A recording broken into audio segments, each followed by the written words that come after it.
કીર્તિ પટેલ આખરે પોલીસ સકંજામાં। જૂનાગઢમાં એક પછી એક 3 ફરિયાદો નોંધાયા બાદ ફરાર થયેલી વિવાદિત ઇન્ફ્લુએન્સરની રાજસ્થાનથી ધરપકડ। સોશિયલ મીડિયા પર અવારનવાર વિવાદોમાં રહેતી કીર્તિ પટેલ જૂનાગઢમાં મહાશિવરાત્રિ મેળા દરમિયાન મૃગીકુંડમાં સ્નાન કરવાના વિવાદ અને મહિલા પોલીસ અધિકારી સાથેની ગેરવર્તણૂક બાદ ફસાઈ હતી। ખાસ કરીને જૂનાગઢના એક યુટ્યુબરને 20 લાખની ખંડણી માટે ધમકાવવા અને ખોટું પગલું ભરવા મજબૂર કરવાના ગંભીર આરોપો બાદ જૂનાગઢ પોલીસ એક્શનમાં આવી હતી।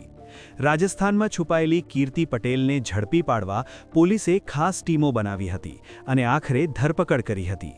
આજે મોડી સાંજે ચુસ્ત પોલીસ બંદોબસ્ત વચ્ચે કીર્તિ પટેલને જૂનાગઢ લાવવામાં આવી। 21/2/26 ના રોજ જૂનાગઢ તાલુકા પોલીસ સ્ટેશન ખાતે ખંડણી માંગવી, ખોટા કેસમાં ફરિયાદીને ફિટ કરી દેવા અને જાનથી મારી નાખવાની ધમકી અંગેનો ગુનો દાખલ કરવામાં આવેલ છે।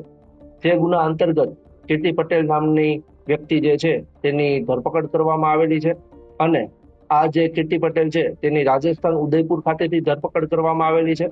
હાલ કીર્તિ પટેલે પોતે સહમતિ આપેલ હોય કે આ જે ગુનો બનેલ છે તે ધાર્મિક લાગણી દુભાયેલો હોય અને અન્ય કોઈ વ્યક્તિ કે તેના ઉપર કોઈ એની જે જાનને જોખમ હોય, અન્ય કોઈ બનાવ ના બને તે હેતુસર તેનું જે મુખ છે તે ઢાંકણ રાખવામાં આવેલ છે। લુખ્ખાગીરી અને દાદાગીરીના જોરે સોશિયલ મીડિયા પર રોફ જમાવતા આવા કથિત ઇન્ફ્લુએન્સરને તમારા મતે કેવી સજા થવી જોઈએ?